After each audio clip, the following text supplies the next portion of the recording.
आप ऐसे rhetoric statement दें तब तो कोई मसला नहीं समझते हैं। This is a rhetoric statement, this is not a logical argument sir. I am बड़े मुश्किल होने वाले। दूसरी बात ये कि अगर कंटिजेंसी की जो आप बात करते हैं, पूरे मुस्लिम ममालिक मिल करके भी उन गजा के बच्चों को क्यों नहीं बचा पा रहे हैं? क्योंकि अगर वो चाहते, क्योंकि अल्लाह ताला उन पर हुकूमत करते हैं, सब पर हुकूमत करते हैं, तो वो उनको क्यों नहीं बचा पाते? Thank you very much. बहुत अच्छा किया आपने इस चीज को जिक्र कर दिया। मैं इसको और अच्छे से एक्सप्लेन करने की कोशिश करता हूँ। देखें, जहां तक आपने कहा कि गजा के बच्चों को मारा जा रहा है, देखिए दो वर्ल्ड व्यू है, एक एथीस्टिक वर्ल्ड व्यू, एक थीस्टिक वर्ल्ड व्यू है। बच्चे मर रहे हैं दोनों वर्ल्ड व्यू में, लेकिन हमारा वर्ल्ड व्यू कह रहा है कि रिकॉम्पेंस है, ये कह रहे हैं कि उनका मरना बेकार जाने वाला है, कोई उसका रिकॉम्पेंस नहीं है, क्योंकि इनके यहाँ आखिरत और अल्लाह का कोई तसव्वुर या गॉड का कोई तसव्वुर नहीं है।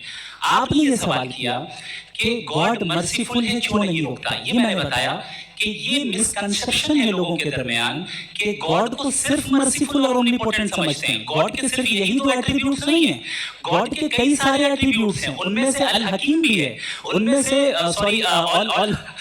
ऑल वाइज भी है, ऑल नोइंग भी है। लिहाजा अगर इस दुनिया में किसी को तकलीफ आ रही है और गॉड उसको नहीं रोक रहा है, वो इसलिए नहीं रोक रहा है क्योंकि इंसानों को फ्री विल दिया गया है। ठीक इसी तरीके से अगर एक डॉक्टर किसी छोटे बच्चे को इंजेक्शन लगा रहा है, उसे तकलीफ पहुंच रही है, उसके लिमिटेड पर्सपेक्टिव के एतबार से ये गलत हो रहा है और डॉक्टर बुरा है। लेकिन जब आप ब्रॉडर पिक्चर को देखेंगे, आपके और हमारे पास सिर्फ एक पिक्सल है, हमें इतना नजर आ रहा है कि गजा में कत्ल हो रहा है, लेकिन इसके पीछे कितना रिकॉम्पेंस उनको मिलने वाला है, पूरा पिक्चर गॉड के पास है। तो एक पिक्सल से आप पूरे पिक्चर को कभी भी जज नहीं कर सकते। आप इसमें कुछ जोड़ना चाहेंगे? आपको कुछ बोलना है इसमें? भैया आपने बहुत अच्छा जस्टिफिकेशन दिया। या आप वो जो वहाँ के प्राइम मिनिस्टर इजराइल के उन्हें भेजिए, वो बहुत खुश होंगे। आप जस्टिफिकेशन दे रहे हैं ना कि अगर गॉड नहीं है तो बच्चे क्यों मर रहे हैं, आप बताएं। वो ये सवाल पूछ रहे हैं कि अगर आप ईश्वर का अस्तित्व नहीं मानते हैं तो उन बच्चों की मौत को आप कैसे इंटरप्रेट करते हैं? भाई ये दुनिया जो है, जो ताकतवर लोग होते हैं वो एक नाइंसाफी करते हैं। तो ये अच्छा काम है आपके नजदीक, तो नेचर नाइंसाफी पे मबनी है। अरे मेरे भाई, आप नेचर की कहाँ बात कर रहे हैं? तो इंसान की बात कर तो फिर जब मैं इंसान की बात कर रहा था, आप नेचर की बात करने लग गए।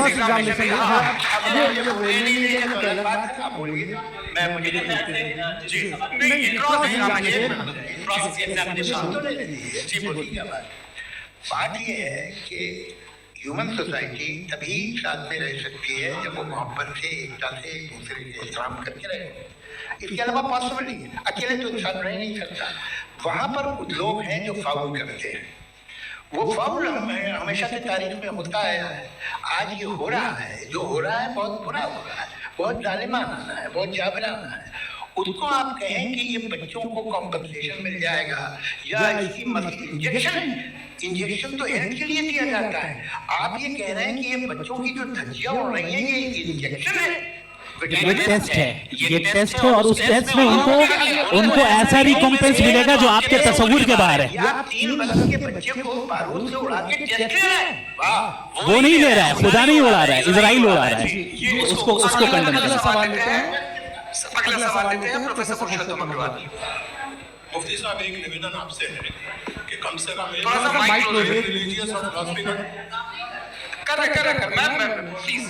रिलीजियस और फिलॉसफिकल ट्रेडिशन है जो ब्रह्मांड को यानी यूनिवर्स को ही अंतिम मानती है।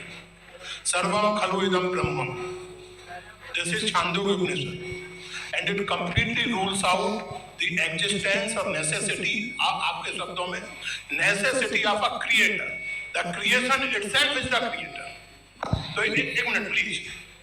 दूसरा जो सवाल आपने अभी, जो आप बार बार कह रहे हैं कि भगवान विद्वान भी है, वाइज, सब जानने वाला, तो अगर विजडम में दुनिया भर के पापों और अत्याचारों को बर्दाश्त करना शामिल है, तो फिर इसका मतलब ये हुआ कि अगर मैं फ्री विल से उसको अपोज करता हूँ तो ईश्वर की विजडम और मेरी फ्री विल में कॉन्ट्राडिक्शन है।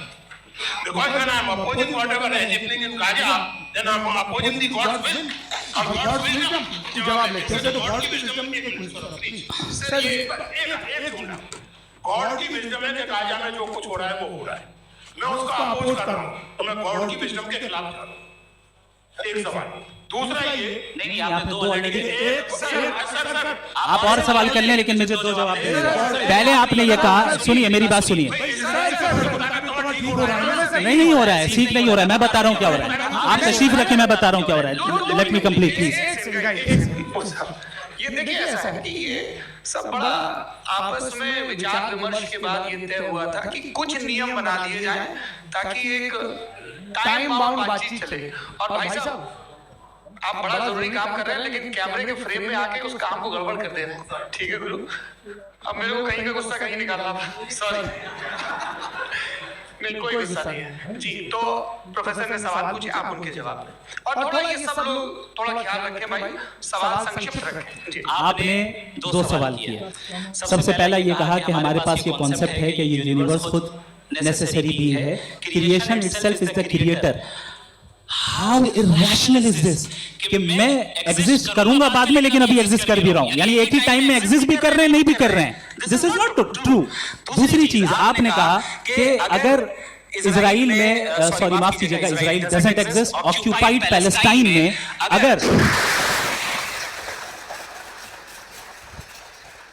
अगर ऑक्यूपाइड पैलेस्टाइन में बच्चों को मारा जा रहा है फ्री विल की वजह से और गॉड नहीं रोक रहा, ये कॉन्ट्रडिक्शन है। ये बताइए कि एक एग्जाम में एक बच्चा गलत आंसर लिख रहा है, सुनिए, एग्जामिनर चाहे तो रोक सकता है, क्यों नहीं रोक रहा है? ये कॉन्ट्रडिक्शन है, ये कॉन्ट्रडिक्शन नहीं है। नहीं सर, ये आपस में ये क्या आपका सवाल? माइक दीजिए। फ्री विल दिया गया है टेस्ट के लिए, अकाउंटेबिलिटी के लिए। अगर फ्री विल नहीं होता आप कहते हैं हमें रोबोट बना दिया गया।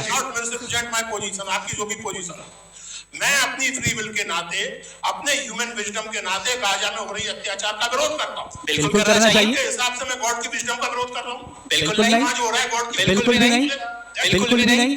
उसका वहां पर गाजा में कत्ल होना ये इंसानों के गलत इस्तेमाल का नतीजा है, फ्री विल के इस्तेमाल का नतीजा है। गॉड इसका हुक्म नहीं देता, उससे रोकता है। यही तो मसला है ना, आपकी कॉन्सेप्ट है। नहीं भाई, आपने तो बताया था इंजेक्शन लगाने से बच्चे को तकलीफ होती है, ये इंजेक्शन लगा। सर आप ऐसे रेटोरिक स्टेटमेंट दें तब तो कोई मसला नहीं समझते हैं। This is a rhetoric statement, this is not a logical argument sir. I am sorry. आखिरी 30 मिनट बड़े मुश्किल होने वाले हैं जी। मुफ्ती साहब आगे बैठे हैं, इनको माइक दीजिए। हाँ तरुण, माइक आप अपने पास रखिए, आपको कैमरे का फ्रेम। मेरा नाम है जावेद सर, आपसे एक क्वेश्चन है इन्फिनिट रिग्रेस के ताल्लुक से। एक हाइपोथेटिकल सिनेरियो है, मसलन अगर आप सर माइक थोड़ा सा प्लीज क्लोज रखिए जी।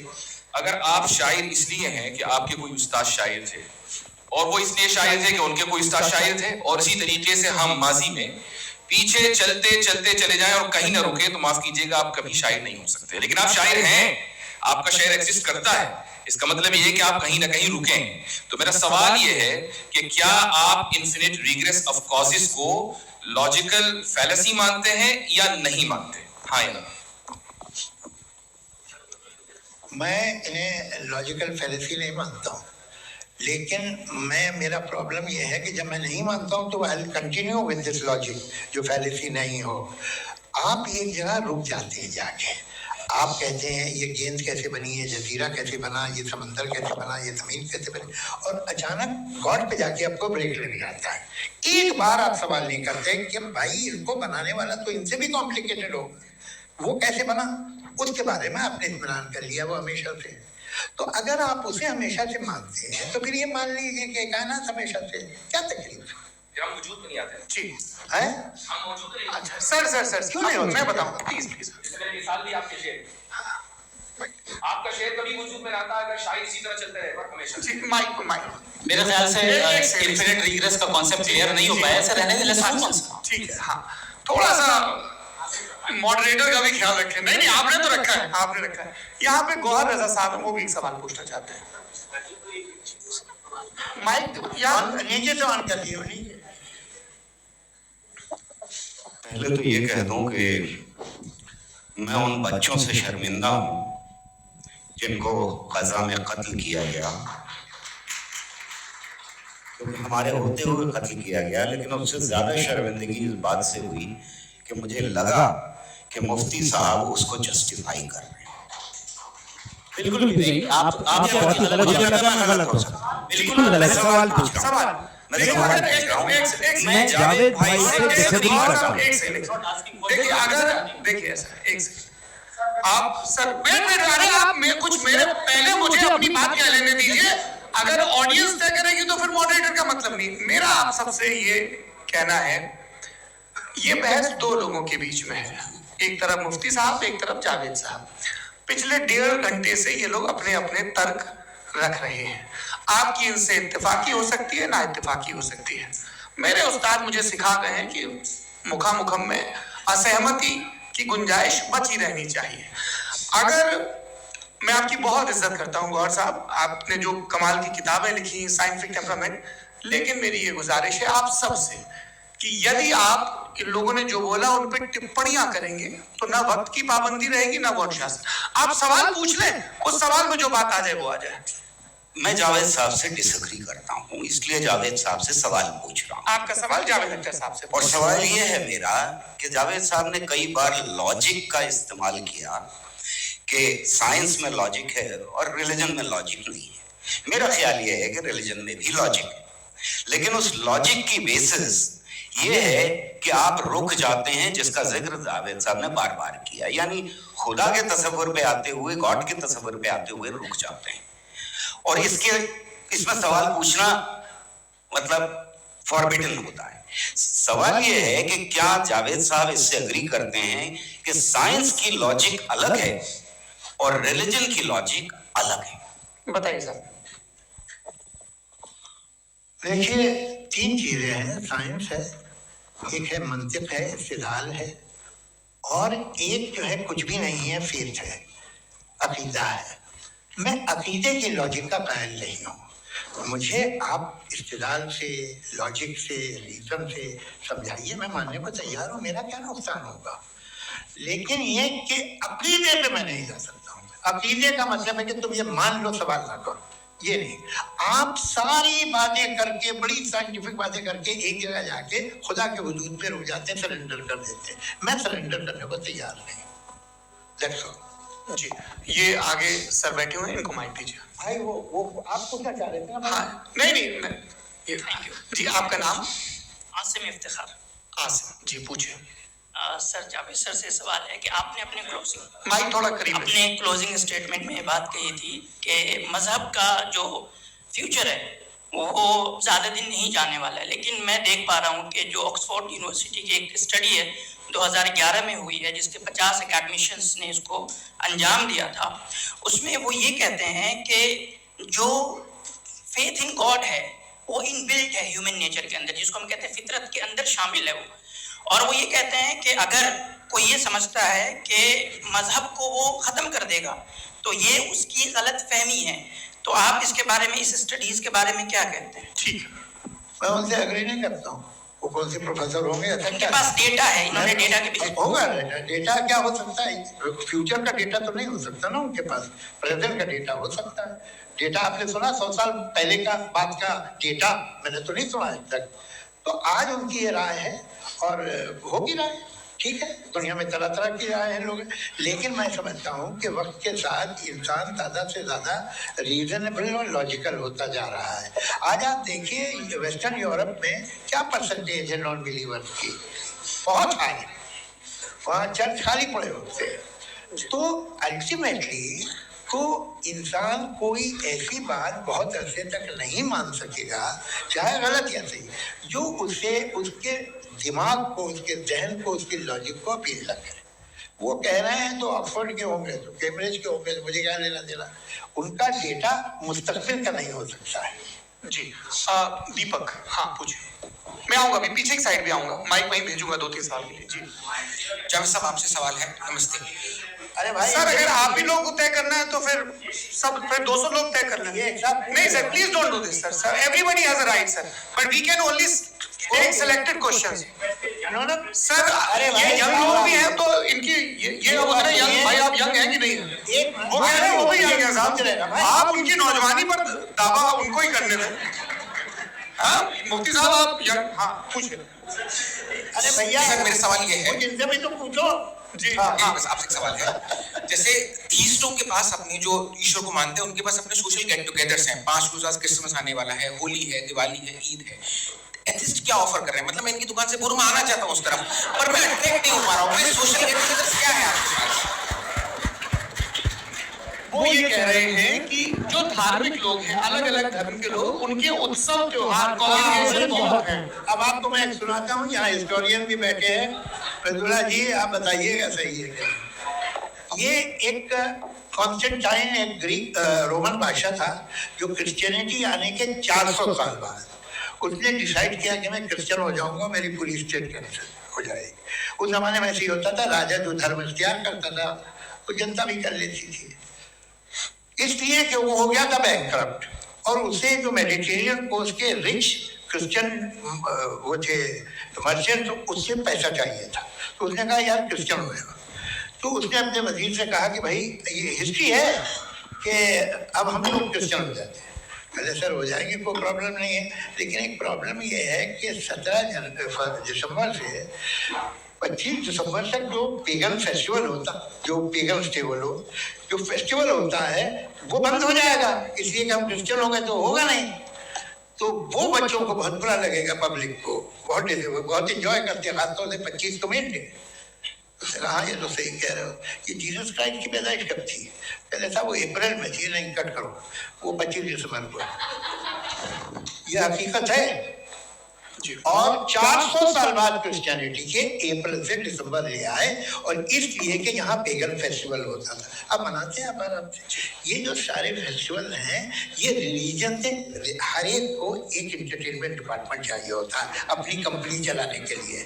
तो ये रिलीजन ने, ये सेकुलर त्योहार थे जिन्हें रिलीजन ने ले लिया है।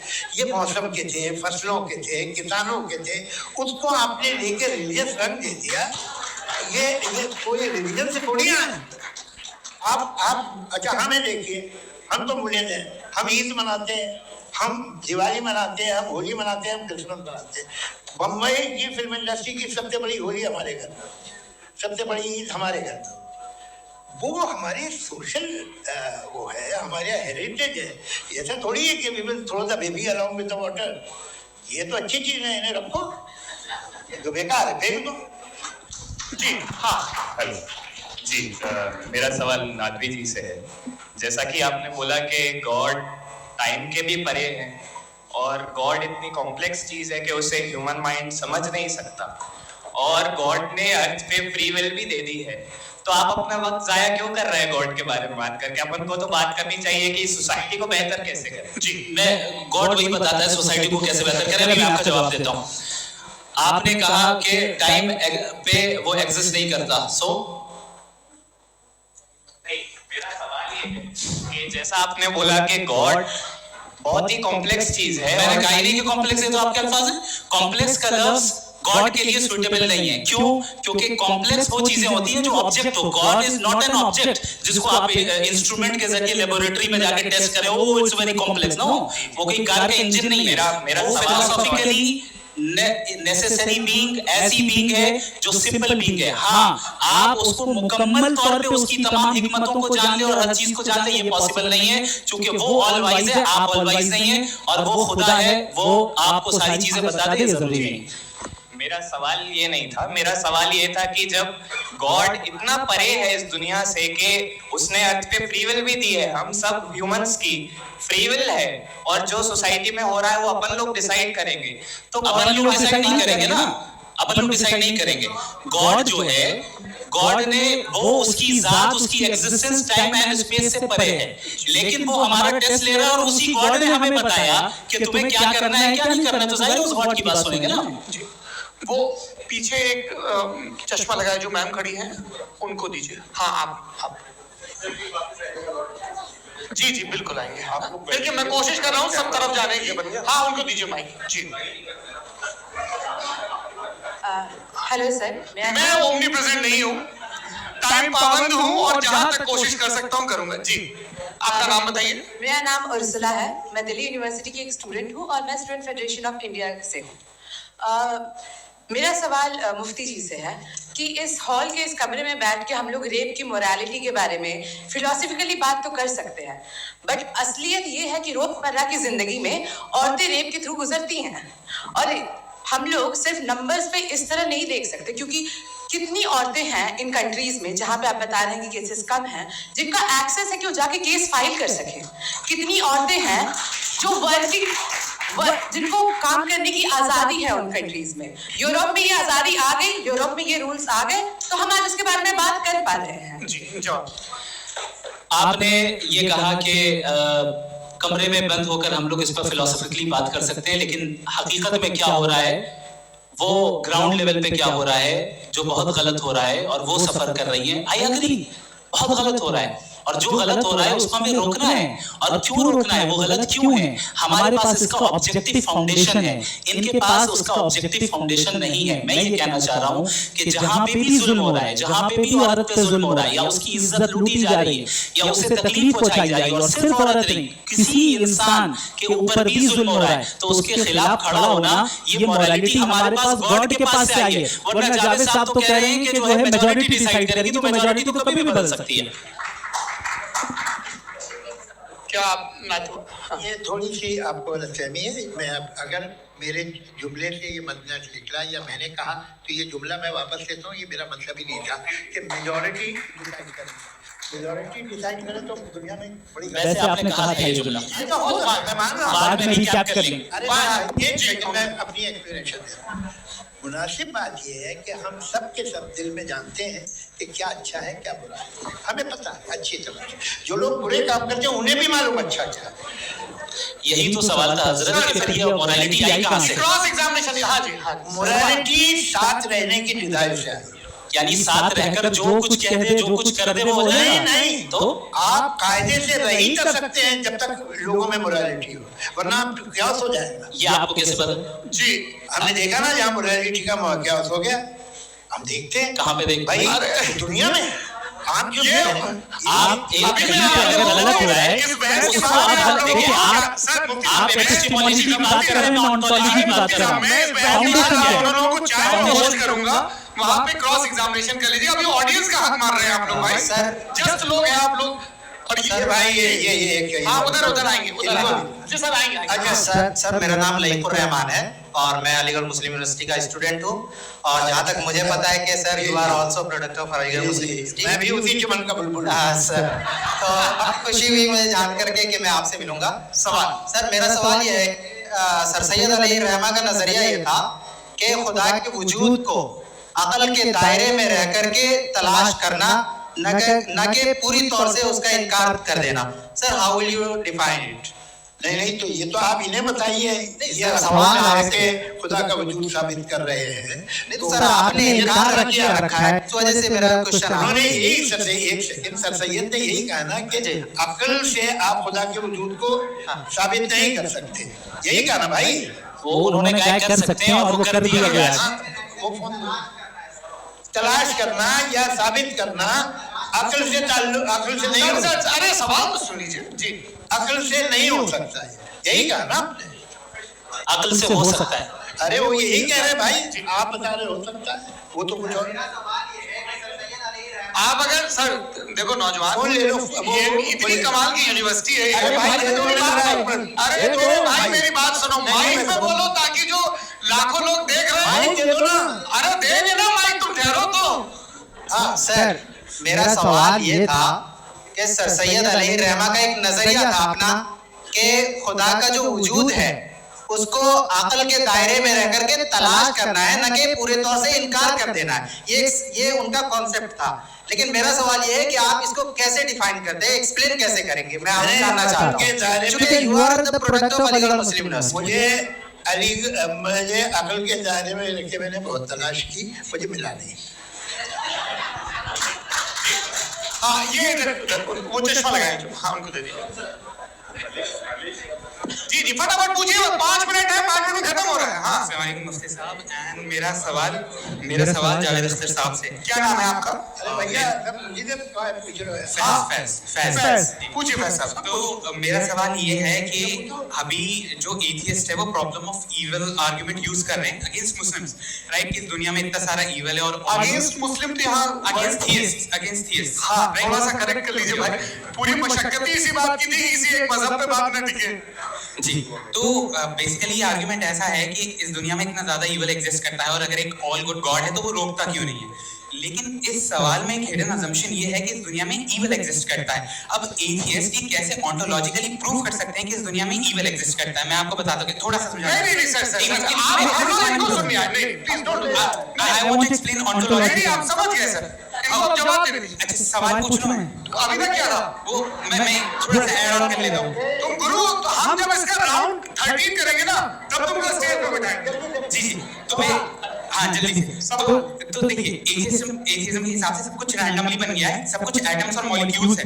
एक पत्थर में और मुझ में सिर्फ इतना फर्क है कि हम लोग एटम्स और मॉलिक्यूल्स का अलग। There is no evil and good according to atheism. जी अच्छा, फैज साहब का सवाल ये है कि कोशिश भी करते तो इससे गलत सवाल नहीं कर पाते। एक लाइफ फॉर्म है और लाइफ फॉर्म में फीलिंग है, मतलब लाइफ फॉर्म सुनता है, देखता है, टेस्ट कर सकता है, फील कर सकता है। तो उसकी जो ये जो क्वालिटी एक बबल में आ गई है तो वो जानवर में भी है, इंसान में भी है। तो जाहिर है कि उससे कोई तकलीफ पहुंचेगी, तो चूंकि उसके पास वो सेंसिटिविटी है तो मैं करेगा। पत्थर में वो सेंसिटिविटी नहीं है। तो ये क्या सवाल हुआ कि अगर पत्थर को काटा तो पत्थर को तकलीफ नहीं होती, तो आपको काटे तो आपको क्यों तकलीफ हो? बैठ जाइए। जी हाँ, अगला सवाल। हाँ पूछिए। जी जावेद अख्तर साहब। अरे भैया, सब आप लोग मुफ्ती साहब को छोड़ रहे हैं तो मेरे ही पीछे पड़े हैं, क्या कहते हैं? You asked how God can exist when children die in Gaza. Huh? You asked how God can exist when children die in Gaza, and you also mentioned the rise of atheism in Europe. But the same events also are leading many atheists and non-believers to turn towards faith. How do you interpret this contradiction? Where suffering pushes some away from God, yet brings others closer to belief. आपको एक बात बताऊं, दुनिया perfect तो कहीं भी नहीं है, हर जगह कुछ खामियां हैं। बेटा एक मिनट, मैं आप ही को कहेंगे, देखो वो तो कुछ खामियां, कमजोरियां, खराबियां सब जगह है। लेकिन अगर देखोगे ईमानदारी से कि दुनिया सबसे ज्यादा मौजूद कहाँ है, एक आम शहरी को कहाँ हुकूक हासिल है, वो बोल सकता है, अपनी मर्जी से काम कर सकता है, अपनी मर्जी से राय दे सकता है, हुकूमत के खिलाफ बोल सकता है, बरसरे इख्तिदार लोगों के बारे में बोल सकता है, सरमायादारों के खिलाफ बोल सकता है। तो आपको ये स्कैंडिनेवियन कंट्रीज में मिलेगा, वेस्टर्न यूरोप में मिलेगा। मैं नहीं कह रहा वो परफेक्ट है, बिल्कुल नहीं, वहाँ बहुत खराबियां भी है, परफेक्ट तो कोई। लेकिन जिन मुल्कों में, लैटिन अमेरिका देखो, गल्फ देखो, वहां पर आपको ये जरूर है कि रेप नहीं होते होंगे।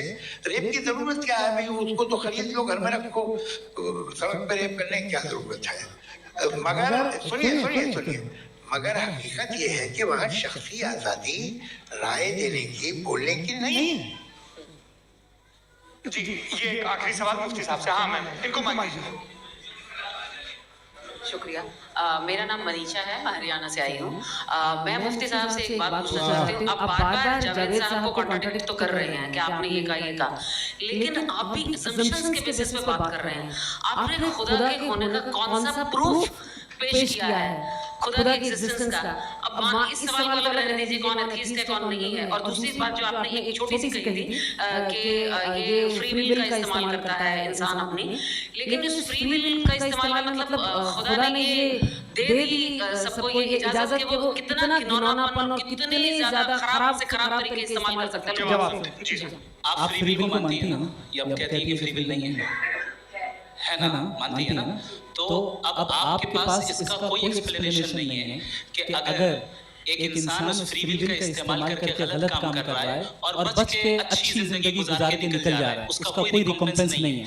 हमारे वर्ल्ड व्यू में जो इंसान गलत काम कर रहा है उसको भी रिकॉम्पेंस यानी उसका बुरा बदला मिलना है, और जो सही काम कर रहा है उसको सही बदला मिलना है। लिहाजा जो फ्री विल है वो इस तरीके से है कि एक लिमिटेड टाइम तक खुदा ने मोहलत दी है। ऐसा नहीं कि छूट दे दी, जो करना है करते रहो हमेशा। वक्त आएगा जब एग्जाम का टाइम खत्म होगा तब रिजल्ट आएगा, दौरान एग्जाम जबरदस्ती आपको नहीं बताया जाएगा।